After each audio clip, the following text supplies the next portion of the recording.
जय हिंद साथियों, मैं आपका दोस्त रहमान अपने इस YouTube के परिवार रामान IQ चैलेंज में फिर से तहे दिल से स्वागत करता हूं। तो हम लोग एक बार फिर से वापस आ चुके हैं अपने इस YouTube के परिवार में। आज हम लोगों का बहुत ही बेहतरीन टॉपिक है जंतु प्रजनन, यानी प्लांट प्रजनन हम लोग पढ़ेंगे। जंतु प्रजनन नेक्स्ट रहेगा हम लोगों का। तो आज हम लोगों का टॉपिक क्या है?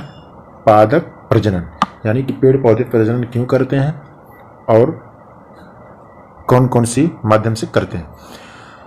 तो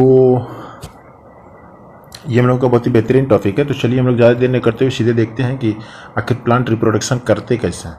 तो चलिए आप सभी लोग पूरा वीडियो देखिएगा, आप सभी लोगों को कुछ बेहतर समझ में आएगा। अगर आप सभी लोग 6 क्लास से लेकर के 10th क्लास तक की स्टूडेंट हैं तो आप सभी लोगों को काफ़ी हेल्पफुल होगा।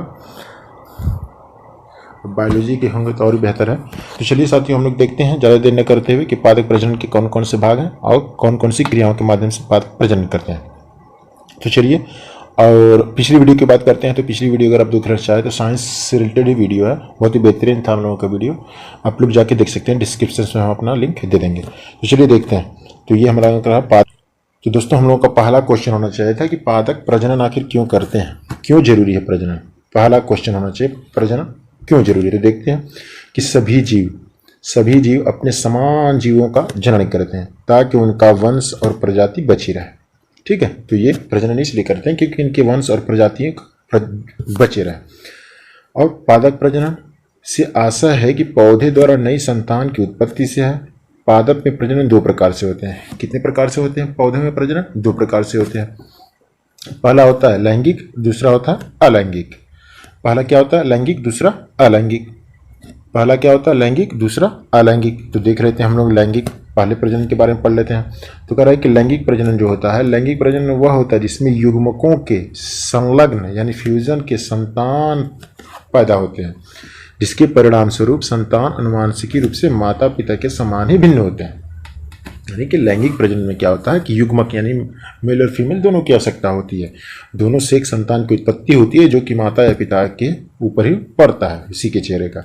और अलैंगिक प्रजनन के देख लेते हैं। तो अलैंगिक प्रजनन में कह रहा है कि नए पादकों का निर्माण होता है युग्मकों के संलयन के बिना, यानी कि ही और सी नहीं मिलते हैं फिर भी प्रजनन होता है। इनके द्वारा उत्पन्न नई संतान अनुवांशिकी रूप से मूल पौधे के समान ही होती है, यानी कि जैसा पौधा रहेगा उसी तरह होगा। उसमें 2 थे ही और सी, तो दोनों के ऊपर उसका प्रभाव पड़ रहा था, लेकिन यहाँ तो एक ही है, यानी लैंगिक प्रजनन अलैंगिक प्रजनन आप लोग देख सकते हैं। तो आप लोग लैंगिक प्रजनन कैसे होता है देखिए। लैंगिक प्रजनन क्या है कि इसमें ही और सी दोनों साथ में होंगे। जैसे ये क्या है? ये सी है, और ये क्या है? ये ही है, यानी कि दोनों साथ में रहते हैं लैंगिक प्रजनन में। और इसमें ऐसा नहीं है। अलैंगिक प्रजनन कैसे होता है देखिए, कौन कौन से प्रकार से होता है अलैंगिक प्रजनन। विखंडन विधि से नवोदित विखंडन, बीजांडु निर्माण, पुनर्जनन, वनस्पति के प्रसार के माध्यम से हो सकते हैं। ऐसे ऐसे प्रकार से हो सकते हैं। ये अलैंगिक प्रजनन के बारे में था। जैसे देखिए ये अलैंगिक प्रजनन कैसे कर रहा है। अलैंगिक प्रजनन द्वारा देखिए पत्थर चट्टा का पौधा पत्ता है, देखिए किनारे पर जो है कलियों के द्वारा जनन कर रहा है। यहाँ देख रहे हैं आप, यहाँ ये अलग अलग पौधे का निर्माण कर रहा है इसके पत्ते से, टहनियों से, जबकि यहाँ बीज की आवश्यकता है ही नहीं। यानी अलैंगिक प्रजनन में बीज की आवश्यकता पड़ती ही नहीं है। देखिए इतने प्रकार से अलैंगिक प्रजनन होते हैं। पहला मुकुलन विधि द्वारा हम लोग पढ़ेंगे, दूसरा खंडन विधि यानी फर्मेंटेशन विधि से, तीसरा प्रजनन विधि पुनर्जनन विधि यानी कि रिजनरेशन विधि, चौथा हम लोगों का वनस्पतिक जनन विधि यानी कि वेजिटेटिव रिप्रोडक्शन, फिर बीजांडु निर्माण विधि यानी स्पोर फॉर्मेशन के द्वारा पढ़ेंगे। तो हम लोग पहला पद देख लेते हैं। पहला हम लोगों का क्या है? मुकुलन विधि। तो मुकुलन विधि से पढ़ लेते हैं। कह रहा है कि जिसमें एक छोटे से मुकुल यानी कली के द्वारा एक जीव की संतति का बनाया जाता है, यानी कली के माध्यम से बनाया जाता है। जैसे हाइड्रा और ईस्ट 2 हुए, 2 लोग मुकुलन विधि द्वारा ही प्रजनन करते हैं। 2 लोग किसके द्वारा करते हैं? हाइड्रा और वो देखिए ये रहा हाइड्रा, आप सभी लोग देख सकते हैं हाइड्रा। देखिए बडिंग विधि द्वारा देखिए हाइड्रा शुरू में ऐसा था, सिर्फ अपने ही शरीर से देखिए थोड़ा सा यहाँ से निकला, फिर यही अपने आप ही एक नया इसके संतान की उत्पत्ति हो गई, यानी यहाँ से बडिंग यानी कली द्वारा इसके यहाँ से एक पौधे का निर्माण हो गया। देख लीजिए आप लोग हाइड्रा का मुकुलन विधि। हम लोग दूसरा देखते हैं खंडन विधि। खंडन विधि कह रहा है कि जब पादक किसी पौधे के खंड से जाते हैं प्रत्येक खंड में नए जीव में विकसित हो जाता है, तो इस विधि को हम खंडन प्रजनन विधि कहते हैं। यानी कि पौधे के खंड से ही, प्रत्येक खंड से नए जीवन का उत्पत्ति होता है, निर्माण करते हैं। जैसे देखिए यहाँ दिया गया है कि अमीबा और प्रोटोजोआ दो होते हैं, अमीबा और प्रोटोजोआ और शैवाल, तीनों का किससे होता है, यानी खंडन विधि द्वारा। देखिए ये रहा आपका पूरा अमीबा, यहाँ हल्का सा कट हुआ, यहाँ देखिए अपने शरीर को थोड़ा सा अलग किया, ये एक कोशिकीय जीव है, याद रखिएगा आप। यहाँ देखिए पूरा अलग अलग हो, यानी दो भागों में डिवाइड हो गया। तो यहाँ से एक नए अपने ही जैसा, सेम टू सेम अपने ही जैसा एक जीव का निर्माण करता है ये। तो ये रहा। अब हम देखते हैं पुनर्जनन विधि। पुनर्जनन विधि में देख लेते हैं। तो पुनर्जनन विधि में क्या होगा कि इस प्रक्रिया में जनक जो होता है, जीव के शरीर यदि कहीं से कट जाता है, जीव का शरीर कहीं से कट जाता है, तो कटा हुआ हिस्सा पुनर्जनित हो जाता है और अपने शरीर से हिस्से से पूरी तरह से नया जीव बना लेता है। यानी अपने कटे हुए हिस्से से ही पूरी तरह से नया जीव का प्लानिंग करता है। जैसे देखिए उदाहरण दिया गया प्लानेरिया और हाइड्रा। हम लोग आगे देखते हैं इसका चित्र कैसा होता है। प्लानेरिया देखिए आप सभी लोग, देखिए अपने ही पत्ते के अंदर से ही ये देखिए नए पौधे का निर्माण कर रहा है, नए जीव का। देखिए यहाँ से देख सकते हैं आप लोग, ये रहा प्लानेरिया का ये चित्र है। देखिए अपने ही अंदर से ये नए पौधे का निर्माण कर रहा है, यानी कटे हुए हिस्से से ही, देखिए कटा हुआ हिस्सा इसी से निर्माण कर रहा है। तो आप सभी लोग देख लिए यहाँ। तो हम लोग आगे चलते हैं। देखिए वनस्पति जनन विधि। वनस्पति जनन विधि देख लेते हैं, यानी पेड़ पौधे जो है जनन विधि कैसे करते हैं। यानी कि वनस्पति, तो इसके जन्म से देखिए बिना बीज, बिना बीजाणु के नए वनस्पति का निर्माण होता है। जैसा कि अलैंगिक प्रजनन में बताया था कि बिना बीज का ही निर्माण होगा। इसमें क्या होता है, वनस्पति में कलम, ग्राफ्टिंग, कटिंग आदि इस विधि से।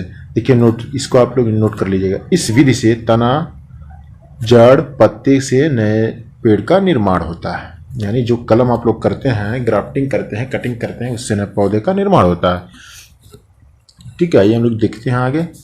तो यार लीफ देख सकते हैं आप सभी लोग, लीफ यानी पत्ते। देखिए ये पत्ता है हम लोगों का, ये क्या है, प्रोफिलियम। देखिए ये अपने पत्ते से ही नए पौधे का निर्माण कर रहा है। देखिए ये काट के अगर हम इसको लगा दें कहीं, तो ये सेम अपने ही जैसे एक पौधे का निर्माण करेगा, अलैंगिक प्रजनन। ठीक है, यानी कि वनस्पतिक है। देखिए जैसे ये हुआ, ये कलम विधि हुआ।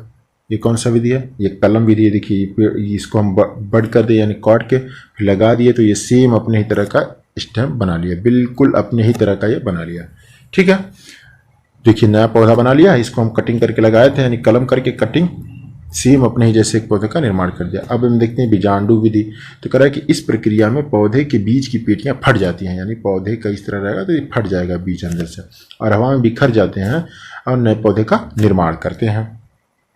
क्या नए पौधे का निर्माण के लिए क्या करते हैं, बीजांडु विधि में फट जाते हैं जो होते हैं इसके अंदर जो होता है वो, और नए पौधे का निर्माण करते हैं। देखिए ये रहा, जैसे कौन करता है, कवक, यानी कवक करते हैं ना। देखिए ये है, इसके जो बीज हैं छोटे छोटे छोटे छोटे, ये देखिए फट के यहाँ थे आगे। अब ये जो है इस कंडीशन में आएगा, फिर ये जमीन के अंदर जाएगा, तो फिर अपने जैसे पौधे का निर्माण कर देगा। ये विधि है फॉर्मेशन विधि द्वारा, फॉर्मिनेशन विधि द्वारा।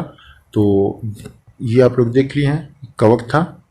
तो साथियों आज के लिए हम इतना रखते हैं। मुझे पूरी उम्मीद है कि आपसे उनको बेहतर समझ में आया होगा, और हम लोगों का नेक्स्ट वीडियो होगा पुष्प यानी पौधे, फूल के बारे में हम लोगों का नेक्स्ट वीडियो होगा। तो साथियों आज तक के लिए हम इतना रखते हैं। तो मुझे पूरी उम्मीद है कि आपसे लोगों को बेहतर समझ में आया होगा। अगर समझ में आया होगा तो लाइक सब्सक्राइब जरूर करिएगा। तो साथियों आज तक के लिए इतना रखते हैं। जय।